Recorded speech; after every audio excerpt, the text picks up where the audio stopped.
The TCL Theater in Hollywood was impressively full, just as packed, in fact, as the No Frills, suburban Chicago movie theater was when I first saw Titanic with my parents in the 90s as a pop culture obsessed 9-year-old. Seeing the movie for the first time is a core memory. I'd never seen anything like it. My young little brain had never processed content like that, and I couldn't look away. The eye-catching costumes, the massive sets, the intense action, the knowledge that this was based on a true and tragic event, Leonardo DiCaprio's gorgeous face splashed across the screen and, of course, the love story told throughout, between DiCaprio's Jack and Kate Winslet's Rose, all resulted in my ability to sit still for 3 hours, something my parents never thought was possible. Well, I sat mostly still. I remember running, red-faced, out of the theater right after Rose seductively asked Jack to draw her like one of his French girls, in the nude, wearing only the fictional 56-carat heart of the ocean that her fiancé egregiously gifted her. I refused to watch whatever was happening after that scene while sitting next my parents and only returned once I confirmed with a peek back at the screen that Rose was fully clothed. Of course, the pair later have sex in a car and again had me wishing I could disappear.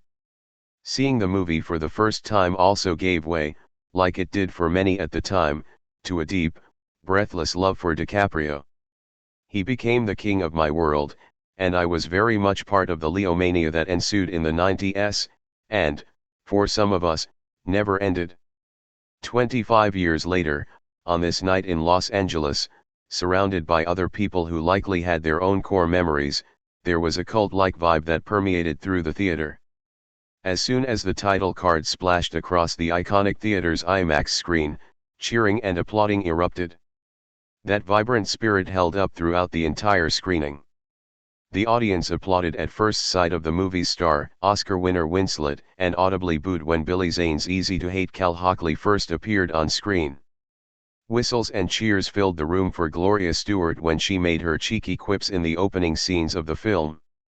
Audience members could be heard reciting lines throughout the screening and singing to Celine Dion's My Heart Will Go On during the end credits.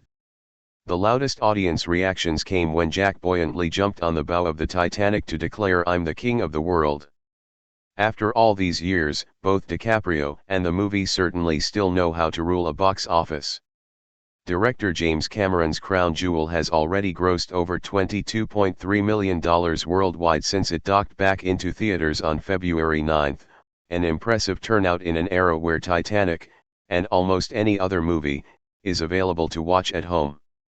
The action-packed 3-hour epic about the tragic maiden voyage of the RMS Titanic, which sank in the middle of the Atlantic in 1912, grossed $1.8 billion in 1997.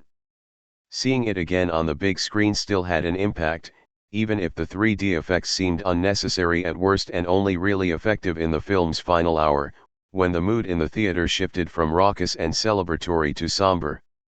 I admittedly contributed to the symphony of sniffles that could be heard as the ship began to sink, as if I was watching the auburn-haired mother read her 2 children their last bedtime story or the elderly couple hold each other in their bed as water poured into their room for the first time. It's tough to recall if I cried 25 years ago, but I know my parents did. It was the first time I ever saw them cry during a movie and vividly remember my dad shedding a tear right next to me. It always stuck. One moment that did hit differently during my big screen rewatch, though the audience hooted and hollered for Jack and Rose's drawing scene, I found it to be a beautifully intimate moment. It almost felt like I was imposing on this private moment between two people who were deeply in love, and even though the scene was masterfully done in good taste, I wanted to give them space. Is this what maturity feels like? You'd also think that 25 years was long enough to get over Jack's death. It's not. I was and am part of the chorus that insists Jack could have fit on the floating piece of wood that saved Rose.